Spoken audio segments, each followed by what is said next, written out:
welcome to the Dr. Deborah Show. We're live at KCSB FM Santa Barbara, and this is the show where we talk about bringing peace and calm into your life. Later in the show, we're going to be talking about mental health and mental health stigma, and KCSB is a platform for cultural expression and thoughtful discussion, and we're here providing a diverse educational forum. And I'm a Santa Barbara-based board-certified clinical psychologist and neuropsychologist, and I've seen thousands of people, and I want to share my vast experiences with you. I'm also a UCSB alumni, and I live locally in Santa Barbara. And this show's all about our community and how to create compassionate conversations about our well-being and health. Today on the show, we are talking about mental health and well-being with a focus on art with our very special guest, Jane Gottlieb. Jane has shown her work at UCSB's ADA Arts and Development, yeah? Arts, Design, and Architecture Thank Museum. you. Thank you, Jane. And currently, she has her work up at the UCSB Gewurz Grad School of Education. She's actually working on a project which is so relevant to UCSB right now to add color to our campus. And primarily, I guess it's the empty, unused Stork Tower we're actually recording from. So it's very synchronistic that Jane is here with us.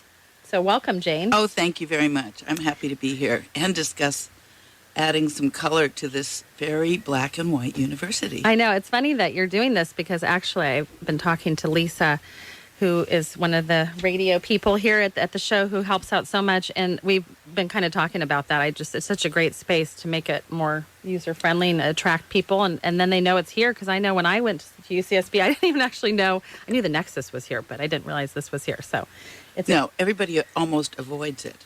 Interesting. I think it's going down the one flight and ending into entering sort of a bunker walls, all that cement. Yep. And then, I don't know, and then you have to walk right up. I don't understand why, but nobody uses it, and I think it lacks color and energy, I know. Well, and color is so important because I think it's an expression. So I think what you're saying is like with the bunker style and the cement and all that, it's not very warm and welcoming, right? Right, exactly, except for that nice pond.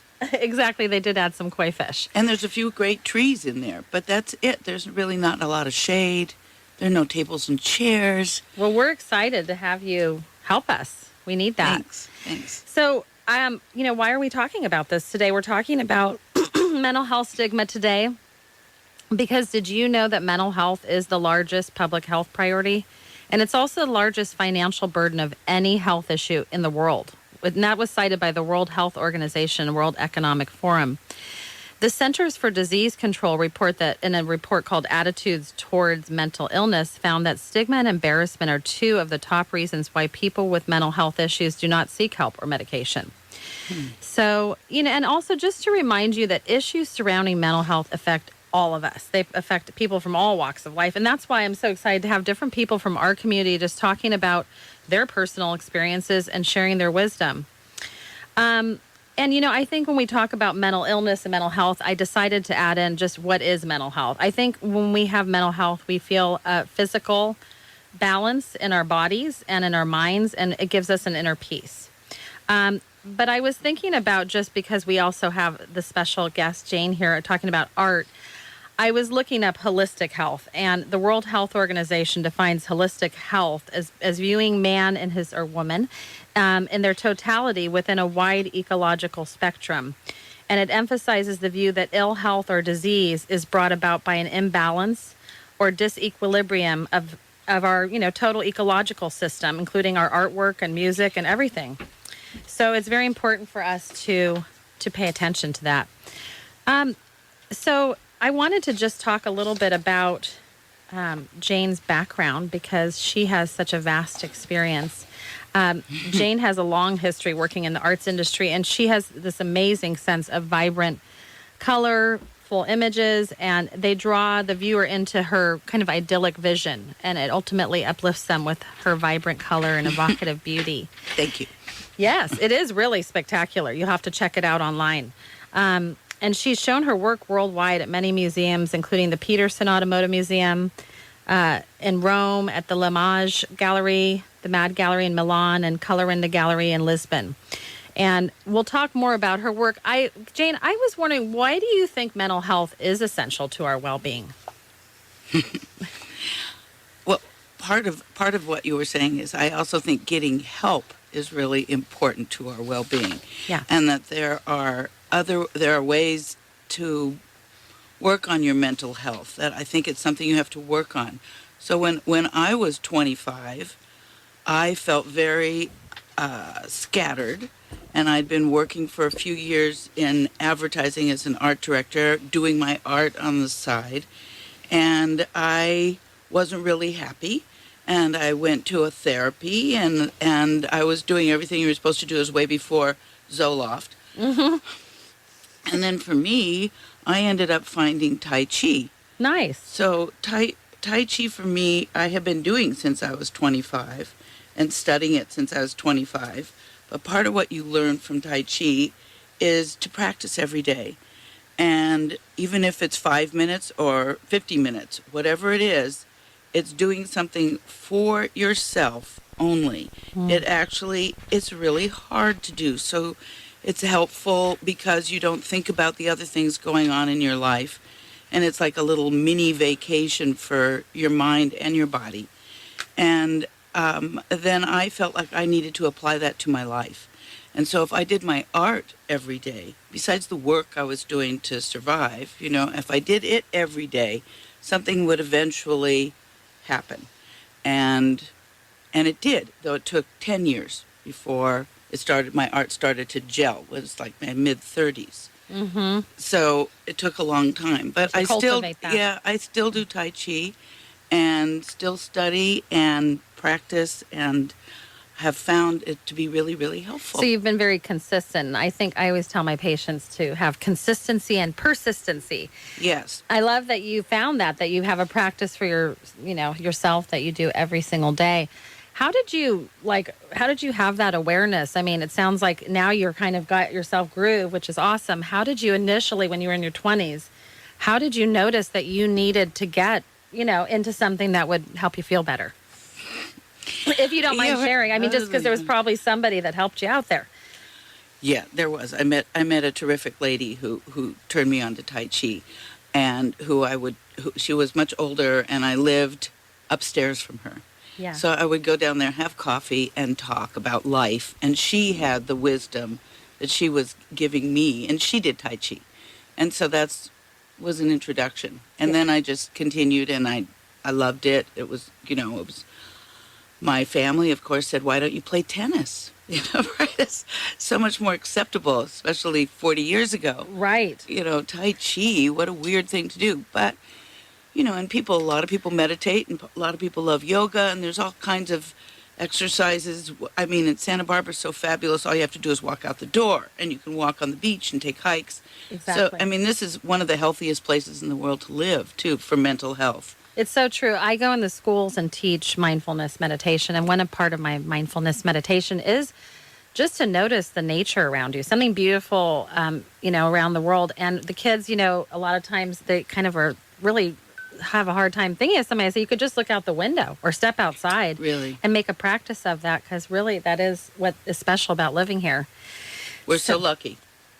We are so lucky. And, I think even if you don't live in Santa Barbara, if you're listening from somewhere else, because I know some people are tuning in from other places, I mean, I think that nature is all around us. So you can use whatever inspires you with nature, and also maybe just opening up that idea of if someone comes into your life and presents an idea, not just to pause and think about it before you say no. Mm-hmm. Because like Jane's saying, excuse me, that the Tai Chi wasn't necessarily a popular thing a long time ago, and now it's hip.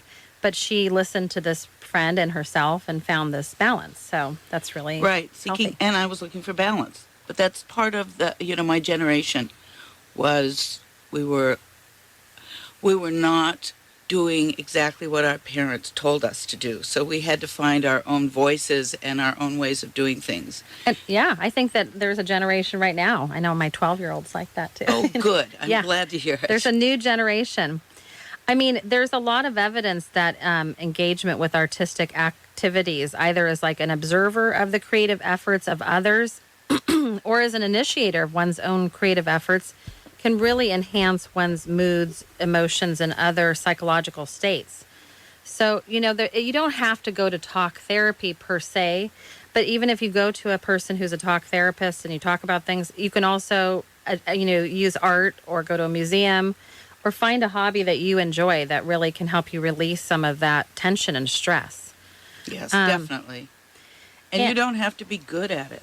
And what you do doesn't have to be precious, and you don't have to put it up on the wall or even show it to anybody. It's really for yourself to start with, to help you get those little demons away and focus on something positive. Right. Well, and like you said, if we can just find moments throughout our day, I mean, just looking at a piece of artwork or listening to a piece of music or doing a little sketch or doodle, it doesn't have to be a masterpiece. We know, and I think there's a great book called Mindset that talks about growth mindset versus fixed mindset.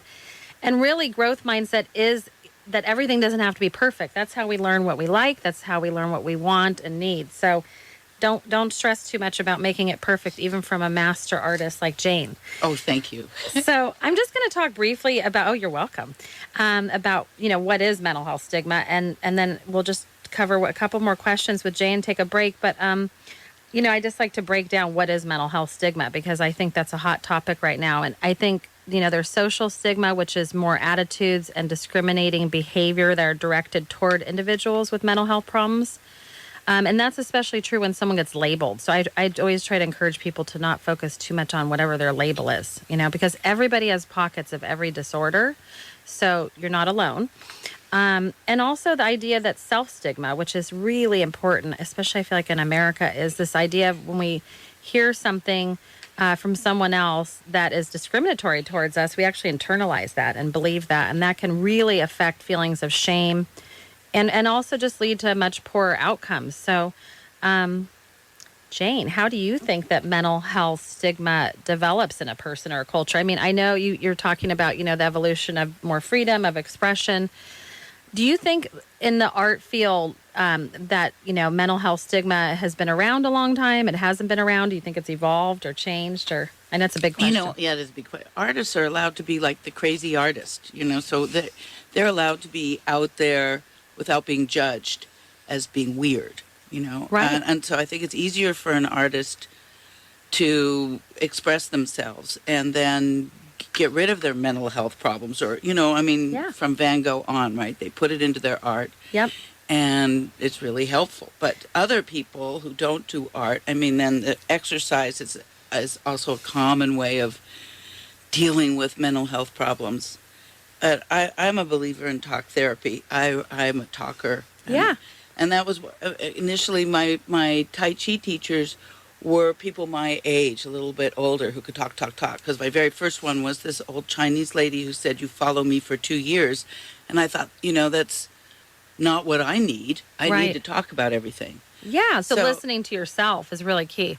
Oh, yes, listening to yourself, trusting yourself. That takes a long time, but you really do have to trust that internal voice you have. Right, and I think it is true. It does take a long time. There's no quick fix, but if you hope for another day and you keep practicing, like you said, you can learn to pay more attention to what you need. I have my PhD is actually from Pacifica, which is, they have an emphasis in depth psychology. And I love depth psychology. I'm a clinical psychologist, but I also have that. And it's about myth, music, poetry, art. And that's what depth psychology is. I've never heard of it. And it's such a beautiful layer to like psychotherapy too, or therapy, because some people don't express themselves through talk therapy, or they want to have some other way to express themselves. I also remember learning there that the poets, the musicians, those were all the people actually in Greco-Roman times that were revered. Those were the people, the harpists and the musicians and the artists. They were all the people that everybody really revered. So I feel like we can get back to that. We just need to kind of find our way back to art and music and all the beautiful things too to add to our lives that we've kind of forgotten. It would be nice if it started in elementary school. Yes. That's part of the problem is you really can be just being exposed to art when you're a kid makes all the difference in the world. Being exposed to music. I know people whose parents always played classical music and they still play and they know music, My parents took me to museums when I was a little kid. My mother used to paint. She took me to her art classes. That exposure just created me. Right. And I'm really sorry that schools don't have arts education enough anyway. It's so true. Well, in fact, there's some great studies coming out right now about how the most important part of academia really is the social adjustment, and the social piece, the social emotional development really does come from, like what you're talking about, these different avenues of music and art and dance. And yeah, I think that we really need to kind of address that issue. It's a big issue. Because, and how do you think that people can do that just in small ways? I know I grew up in a home too with like a record player that was just kind of going, and I even recommend to schools and people just to play almost inaudible, like almost you can't even hear classical music. They found that's very healthy just to kind of help you get balance, in your nervous system. How do you think in a home, like, or in a workplace, how could people bring that into their life? That's a big question too, isn't it? Yeah. Well, when I talk about color, that is a way to bring, positive, uplifting feelings into your life. And it really actually works. I know that most people don't wear a lot of color. Some do. And you notice that sports clothes are really colorful. They are. Ski outfits, and the runner outfits and everybody at the gym. Yep. And then they go home and they put on black. But, I paint my houses. Yeah. And every place I've lived, really bright colors. And I paint every wall. But if you paint one wall in a room, the whole room changes radically and makes you feel good. Right. There's a lot of studies on mood, and color. Yeah. It's true. There are a lot of studies on mood and color. And so that was part of this plaza. It looks like one of my unpainted photographs. It does. Well, I'm looking forward to seeing that. That's going to be amazing. Well, I'm working on it, but I don't think I can get the paint. Well, we'll have to help you with that. Yeah. Figure out how to do that. I think that studies really have, suggested that stigmatizing attitudes towards people with mental health issues are widespread and very commonly held. So it's really important to just take a moment too. I mean, if you're listening, to just think about what your ideas are about people with mental health issues. Because, we really do need to take care of our mental health by being able to discuss our emotions and our thoughts and our feelings within ourselves, like Jane's kind of talking about, we're both talking about, is really learning how to listen to your internal conversation, and then to say, okay, the voice, it's getting too busy in my mind. I'm going to take a break and I'm going to go for a walk, or I'm going to step outside and get a breath of fresh air. I'm going to paint a picture, or get together with a friend. So I think I'm going to play an announcement, and up next, we're going to just talk more with Jane about mental health and art. We'll continue that discussion, and we'll look forward to having you with us. Hi, and welcome back to the Dr. Deborah Show. We're just listening to some music by Scott Holmes here at KCSB FM and 91.9. And this is the Dr. Deborah Show, where we're talking about bringing peace and calm into your life. I'm a UCSB alumni and live locally in Santa Barbara. And I am a clinical psychologist. This show is just all about our community and how to create compassionate conversations about our well-being and health. There's so many great people in our community. I just would love to have everybody work together collaboratively. So we're really excited to be talking about mental health and art today. And our special guest, Jane Gottlieb, is here. And Jane's work in the community has been tremendously impactful as she works on projects at UCSB and around the world, really. She's used her explosive colorist skills for over 35 years. And among her many collections in which her art is represented are EMI Capitol Records in LA, New York City, London, and Paris, Cedars and UCLA hospitals, the Petersen Automotive Museum, and the list goes on and on. I see Jane's work all around town. Welcome again to the show, Jane. Thank you very, very much. I'm glad to be here. I'm so excited to have you, and it's so serendipitous or just synchronistic that Jane is here, because Jane is working on a project actually collaboratively with UCSB to work on color right in our very area where we're at Stark Tower. And so I'm just going to talk briefly about mental health stigma again, just to kind of keep that idea, in your minds. Mm-hmm. And then we're going to learn a little more about from Jane about mental health, well-being, and art. And I think that from the time we're children, like Jane was just even talking about with her mom, exposing her to art and to museums, we really learn to notice the differences in others. And we're taught to look at the world from that lens of our upbringing and the life experiences that shape us. And I think one thing that I like to teach people is we're very different in how we're, not just by how we physically look, but also how we're kind of wired, how we're born, kind of like a thermostat that regulates our temperature. So it's important to kind of realize how you're wired. Are you sensitive? Do things roll off your back more easily? And learn how you're wired. Because those changes do occur, in our brain, our nervous system, our thoughts. And some of us are able to overcome those challenges easier, I think, than others, while others continue to struggle throughout their lives. And so that's why we're here talking about mental health. Jane, why do you think we've chosen to overlook, maybe as a culture, the importance of our mental health, and also even in the art field about just honoring? I mean, like you're talking about Van Gogh. I mean, he's such an amazing artist, but, he may have gotten very ill from inhaling a lot of those paints that he had. It's hard to know his whole history. Sure. But of course, that's always qualified by his art. He's obviously a genius artist, but then why do we have to qualify that? You know what I mean? I just was curious, why you think we overlook that instead of saying, wow, look at what he accomplished considering he had that, instead of, oh, wow, but he was completely crazy, cut his ear off, or something. That's what you hear people talk about. But I mean, here people are still honoring his artwork. It is pretty amazing. Look at. Maybe it was part of his crazy energy that made his paintings so energetic, and I don't know, they still speak to people. How does art manage to do that over 100 years or 200 years or 1,000 years? I think it carries the same story. I know when I was in grad school, we had to listen to different pieces of music, and because I'm a trained dream analyst, and we had to kind of sink into a dream state and listen to the music and then write a story. And a lot of times the story actually was very similar to that musician's story. We had to do one on Beethoven, and I remember thinking I could picture this guy in this cobblestone street with his puffy sleeves going to get bread at 5 o'clock. I mean, do you think there's a reason why excuse me, we've chosen to overlook that though, of our mental health? Is it just we've kind of forgotten about it, or what do you think that is about? Well, aren't a lot of people treating mental health with medicine? True. And not talk therapy, and not really.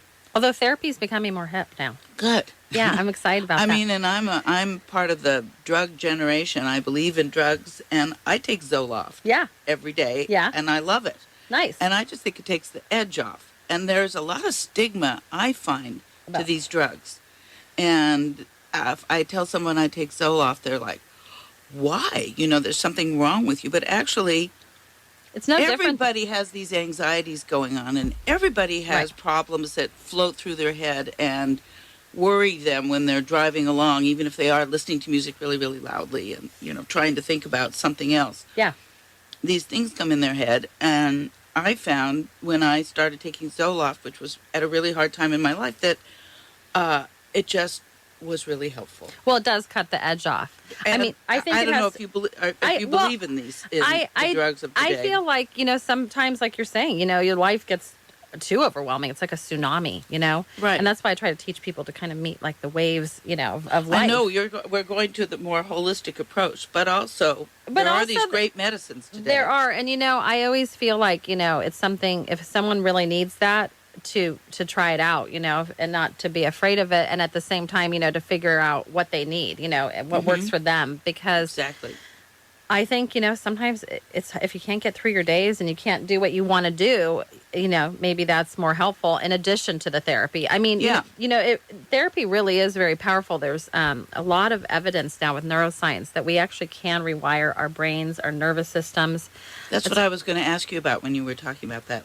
I think you can. Oh, yeah, I did all my research on that. Especially as you get older.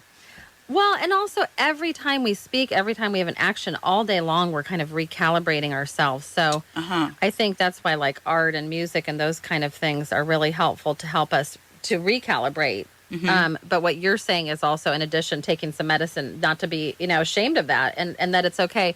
So what you're saying too is also when you talk to other people about that you get even kind of a back. It's like there's not. Sure, I do. I get a backlash. Why would you need it? Well, I don't know, but it It works for me. And it's very common. You know, that's Yeah. why there's not a person I've talked to in the thousands and thousands of people, you know, and it doesn't matter how successful they are, where there's this stigma, you know, and it's like a mark of shame. And I think it's a big obstacle for an individual to overcome. How do you feel like, how do you tell yourself that it's, you know, that you need that and that's okay? You know what I mean? To just so Right. that other people can feel like they're allowed to do what they need to do for themselves. You know, they don't need my permission or, you know, a doctor's. Really, it's about learning what you need. Exactly. And how do you give yourself permission to do that? I think it takes some time in your life to be able to say, okay, I trust my judgment more Yeah. than anybody else's. Mm-hmm. And my sister is going to think this is ridiculous. Why are you on Zoloft? I'm not on Zoloft. I don't need Zoloft. Why do you need Zoloft? This is, you know, and The then, comparison. there's a lot. And then at a certain point, you say, it doesn't matter what other people feel. I'm trusting my own judgment. It makes me feel better. I tried going off. I didn't like it. I don't know why, you know, but what I want to do, of course, is not think about my mental health and think about my art, think about my Tai Chi, think about life. So, you know, luckily, when you get to your 70s, hopefully you don't need therapy anymore and you get to focus on the great stuff that's going on, that can go on.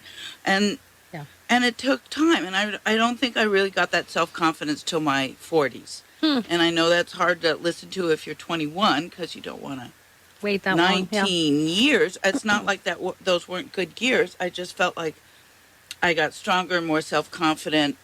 And by my 40s, if somebody didn't like my art or didn't like me, I didn't care. I think in your 20s, I always try to educate parents and families to just developmentally. I mean, 20s to 30s, when I think back, I mean, it's really a time of figuring out who you are and what, you know, your interests are. So I think that there's a lot of pressure to figure that out really fast. But like what you're saying is it takes some time just to cultivate that. So don't give up.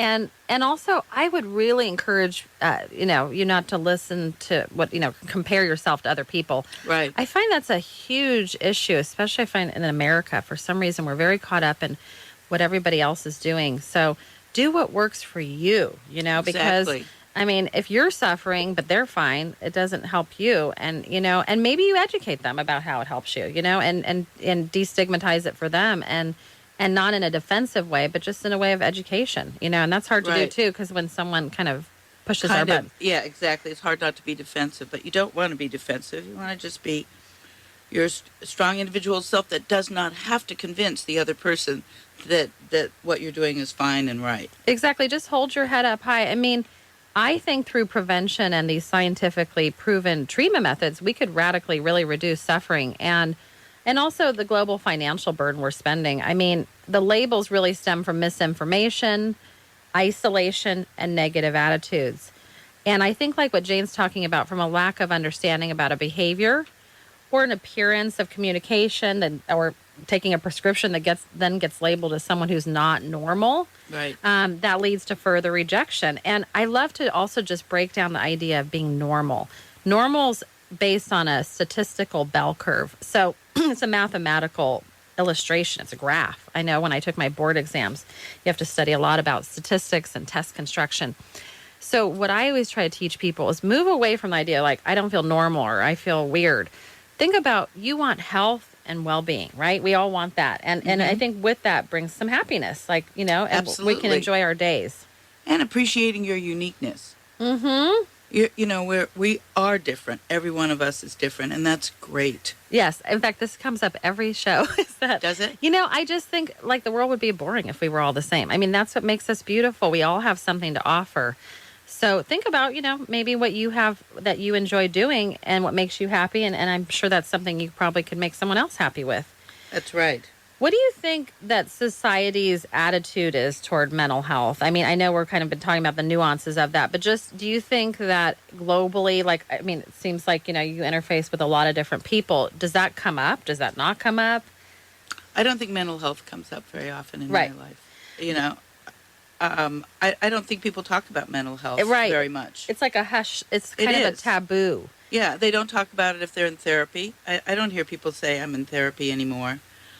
I was in therapy many times, had lots of different therapists. Yeah. I totally believe in I've been therapy. to therapy for over 20 years. I did that. I mean, I don't do it anymore, but I did it for grad school, for my PhD. I even did it prior to that because really it's an investment in yourself. Exactly. So, I mean, if you think of it And from there's that, actually one person in the room that is really focusing on you and cares about everything that you're talking about. And I mean, and isn't judging you like your best friend might be or your sister might be, or exactly. it's and they're it really helps. Well, what I tell people is I'm building a relationship with them, and I really do care about the people I work with and see. I think that it doesn't have to be, like you're going in for a doctor visit and, it's like, you're it's a sterile situation because like Jane's saying, you have this person really looking at you, listening to you, paying attention to you, and you can feel much more visible and heard. And I think that's very Hmm. important for us to feel And then heard. you end up being validated and Right. walking out of there feeling much stronger. I used to actually tape in the days of cassette tapes. I would tape my therapy session and then get in the car and listen to it again. Nice. And then would do Gestalt because I was having a hard time talking to my parents. So we would go through this thing where, she would be me and I would be my parents. And then I'd listen to it as I was going over to their house. And Nice. then I'd walk in and do it correctly. I mean, I needed help. People need help. Well, and that's very metaphoric because Gestalt is kind of like the painting, so to speak, of our psychological, what's going on in our psychological world. So it sounds like she deepened that for you, and that was a good match. Yes. I mean, I think that by taking care of our well-being, we can have the ability to discuss, our emotions and our thoughts and our feelings within ourselves. And I think that these stigmatizing beliefs about individuals with mental health problems, they're held by such a broad range of individuals. So stigma happens regardless of whether we know someone with a mental health problem, or we ourselves have a mental health problem, we have a family member with a mental health problem, or even have a good knowledge and experience of mental health problems. So just check in with yourself because, we have to kind of do that, I think, on a very regular basis. I try to do that throughout my day. It's just kind of take a moment to check in and recalibrate. But I do think that most people's knowledge about mental illness and mental health comes from the media. And studies indicate that the mass media is one of the public's primary sources of information about mental health disorders such as depression, bipolar, and schizophrenia. And that's one reason I wanted to do this show, is because I'm hoping we can change some of that information and clarify it a little bit from a more personal perspective, a professional perspective, and also the expertise just behind psychology. So Jane, how do you think that art intersects with like our community, and why is it important for us here to talk about, that intersection in our community? Like, how could we bring that more to life? I mean, I know you're talking about doing artwork and making things more colorful and sharing, your personal experiences and believing in yourself. I'm just wondering how you think in Santa Barbara, for example, art intersects within our community to, help us maybe move toward talking about mental health. Well, we do have a very lively art community here, and it's really supported too by not just the artists and their families, but the whole community. Though I do not feel that very many people buy art, but they do go and support the artists and go to the art openings and the first Thursday and the museum openings. And but how does that help our mental health? I mean, it just being a community that appreciates art and supports the arts. And this is going to help our mental health, I guess. But anything artistic helps our mental health. And there's so much going on in this town and just on this campus all the time. I mean, from lectures to music to films to theater to, I mean, it's pretty active. It's very active. I just was curious if it was like very conscious, like, okay, come enjoy this because it's so healthy for you. That kind of idea. But maybe it's more just the idea of getting involved and being out there. Like, I mean, some places actually have been starting arts campaigns that are designed to break the stigma of mental illness. there's one called the Champions of Science. Like they have the Art of Ending Stigma project, and they use artistic creation to break down stigma about mental illnesses and to build greater empathy and understanding. And there's a growing support for people with mental health issues. So through art, maybe that misunderstanding can get broken down a little bit more and help us to understand, because they found that they did a study and they found that 92% of people who participated, this Johnson & Johnson study, they found there is stigma in our society against those with mental illness or mental health issues. And it comes from a lack of understanding about how mental health issues are portrayed in popular culture. I see. That's why I'm trying to kind of get at the root of some of this, and even thinking of ways we as a community could collaborate to get, I'm always trying to get people exposed to art like you're talking about, get them, it could be sewing even or knitting, but or going and looking at some beautiful images to get yourself out there. But, in the past, UC California, Berkeley psychology professor says that the worst stereotypes come out of depictions of mentally ill individuals as being incompetent, dangerous, slovenly, undeserving. And you know what? That is so inaccurate, because like I said before, it comes through all walks of life. And we all have mental health issues, of varying degrees. So it's, yes. It's important to be honest with yourself about that too.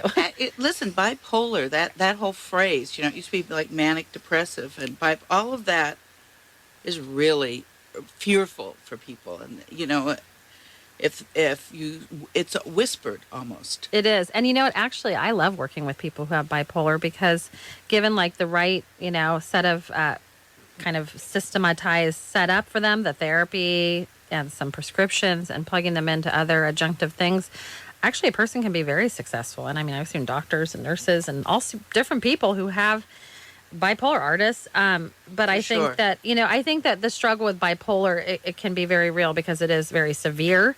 But there's actually some really great tools for people to use for that. So we haven't moved into addiction. You never have mentioned addiction as part of this. Yeah. What do you mean about addiction? I mean drug addiction and how pervasive that problem is also. Yeah. And you mean in the arts or just in general? No, not in the arts. I mean in general.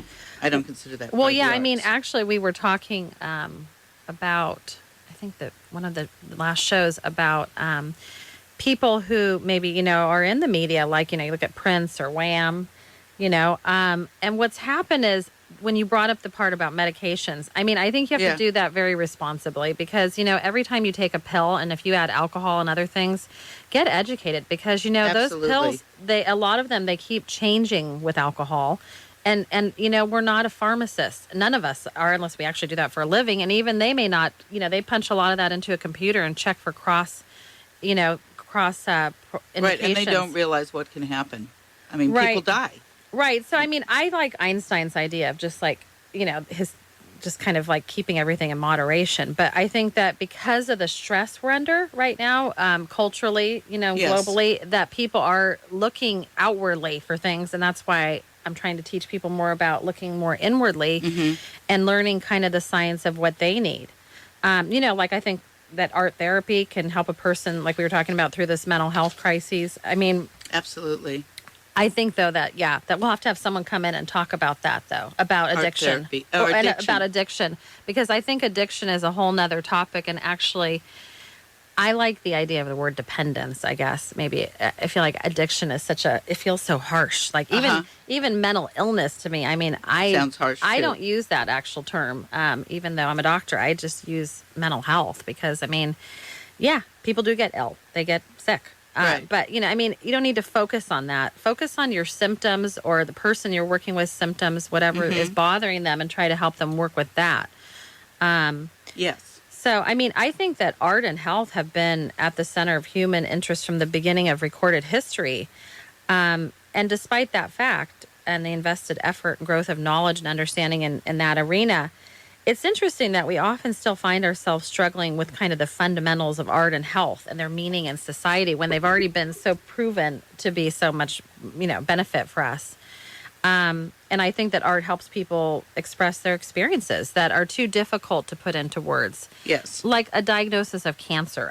Some people with cancer explore the meanings of their past, their present, and their future during art therapy. And it integrates the cancer into their life story and gives it some meaning. So, I mean, I think mental health issues show up differently in different people. Like I'm giving an example of cancer, but I mean, it can intersect so many different ways. But I think just remind yourself when you're watching TV or you're watching the news that it may not be I'm not putting the news or media down because I think it's a great resource also. I'm just saying that it may not represent the complexity of mental health or mental illness and give a false impression. Do you think that Jane, do you think that the art industry could be doing more or like something different to change that way we perceive mental health stigma or well-being? I don't think that the art business thinks about that at all, unfortunately. Do you think they could, though? I mean, do you think that could change? How do you think they could? I mean, because you're an artist. They could be more charitable.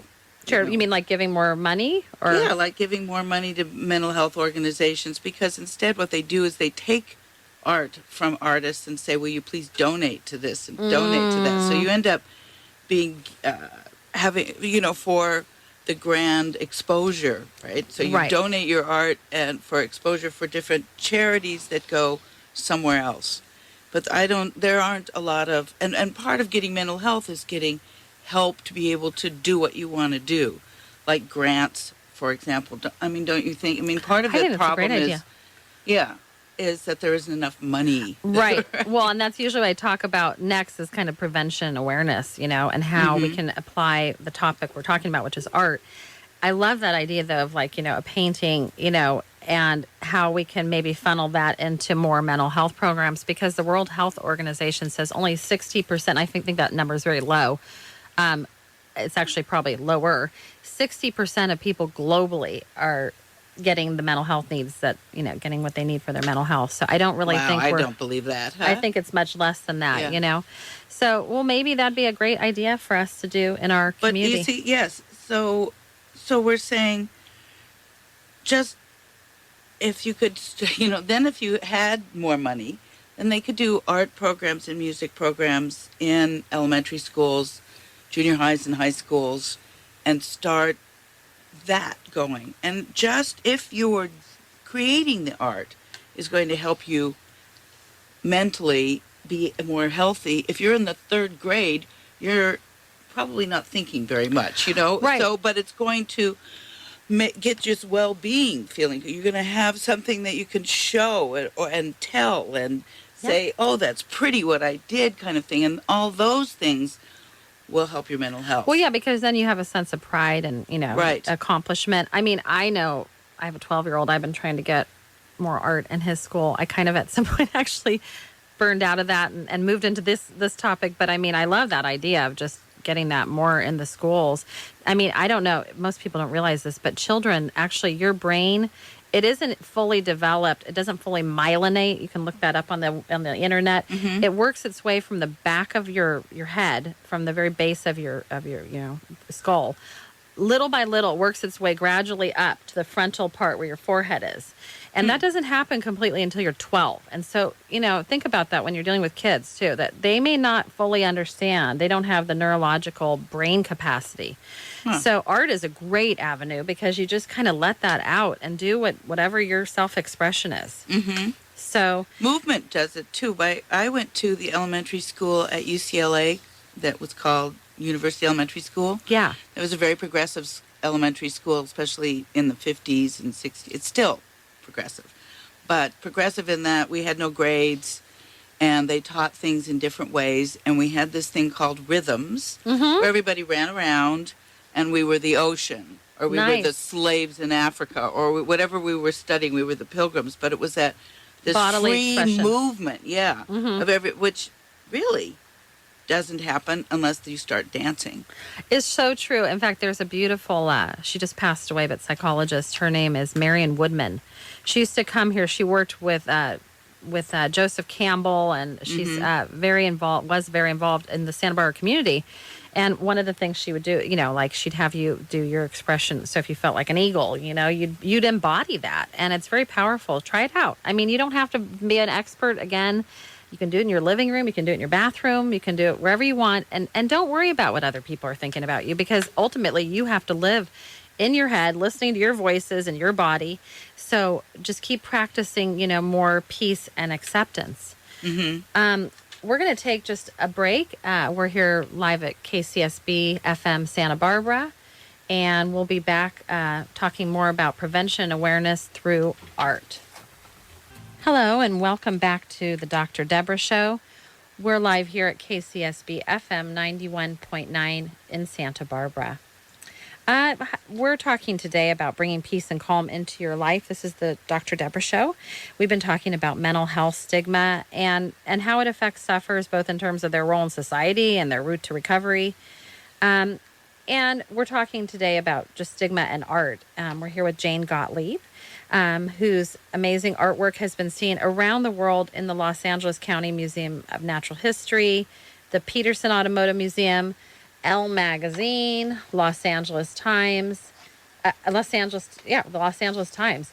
And she's just so much of a wonderful painter as a photographer. She's used her explosive colorist skills for the past 35 years or more to hand paint layers of retouching dyes onto her prints. That's what I used to do. That's what you used to do. And now now I'm on Photoshop, of course. Oh, yeah, that's right, because everything's turned to the computer. And actually, earlier in the show, we were talking about Jane's work here at UCSB and how she's bringing color to our campus, which I'm really excited about. So thank you for being here, Jane. Thank you.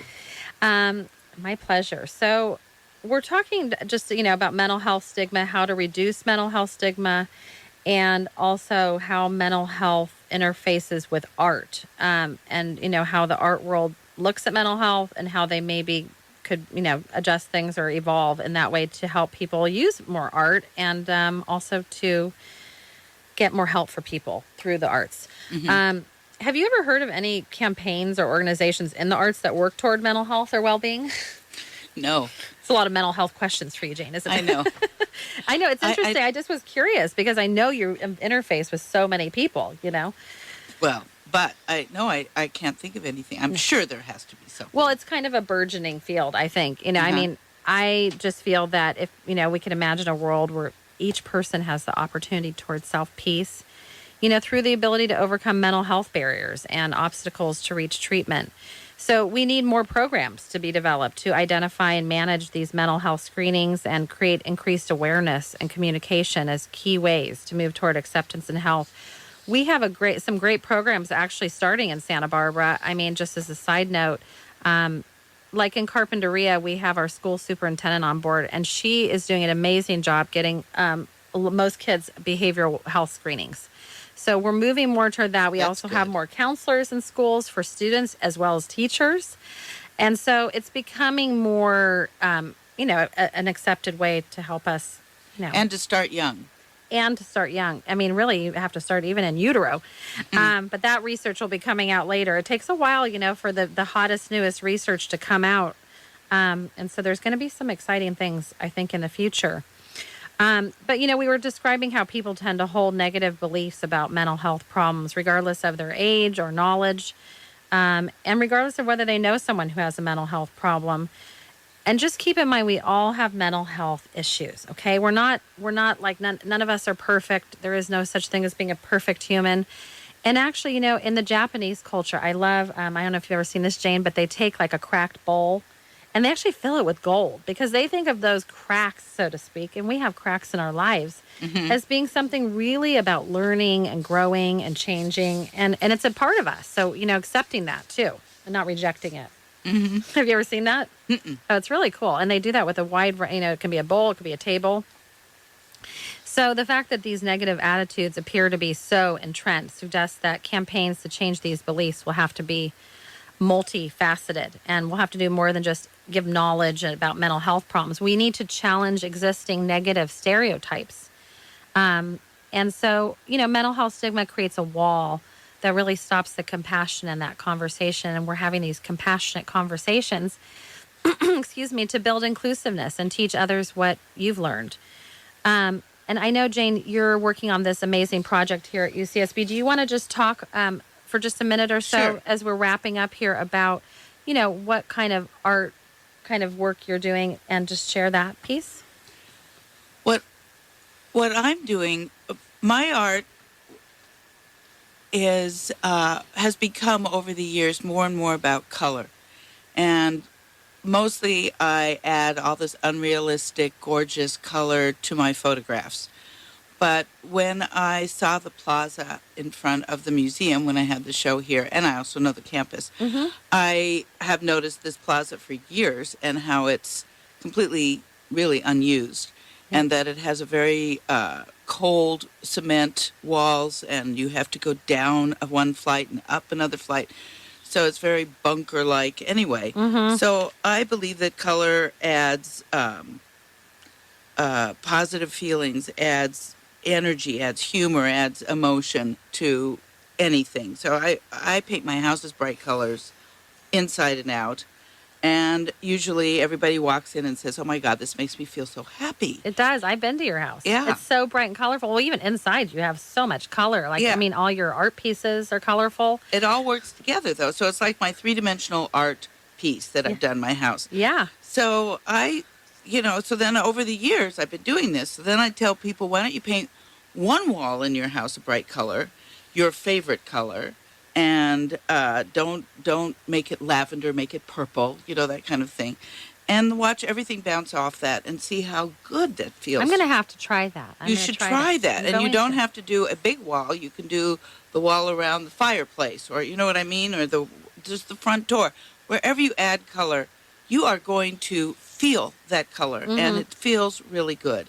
So I wanted to add color to this university, and I've had a lot of ideas on, if you looked at it from the air, you could see that there is sort of a grid pattern, and there could be colors that match and join, and random walls of color all over this campus.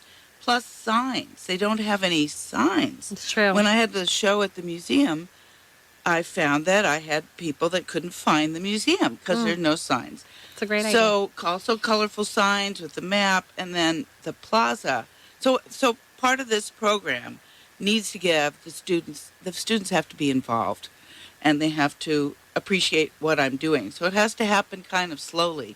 So I have done all this art of the campus, and I'd like to blow them up on 20-foot-long banners and put them all over the place. Nice. And they could be just a banner of hot pink, or it can be my art. And because these banners will last 5 years outside, and they're very reasonably priced, and they don't require painting, right? Yeah. And or repainting. So I thought if I could get something like that going, then everybody would have a sense of what it feels like and become more involved. I think that sounds awesome. I think it would be like this place that everybody goes to. Well, and I think that's a great way for good. people to get involved. I mean, about, if they can volunteer or learn more about their culture. I think that could really be a beautiful gift to our community, and it could lead to more understanding and including and caring. I mean, I think that we can move toward health for all human beings. I mean, there's a lot of work to be done. But I think, because only 60% of people supposedly that are needing mental health treatment receive it. So, I mean, if we each do our part toward ending these negative perceptions about mental health treatment, and we can, raise awareness, we can live in a more loving, safe, and accepting world. I want to thank my special guest, Jane Gottlieb, for coming in today. Thank you so much for sharing your wisdom. Oh, this has been really, really great. Thank you. And if you have any questions, you are more than welcome to reach out to the station. I just want to give a quick shout out to HopeNet of Carpinteria. HopeNet of Carpinteria serves our community toward prevention and awareness. If you know someone that needs help, call the National Suicide Prevention Hotline at 1-800-273-8255 or Santa Barbara Access at 1-888-868-1649. Thank you so much for joining us, and we are going to be listening to Democracy Now!, and I'll look forward to talking to you next week on the Dr. Deborah Show.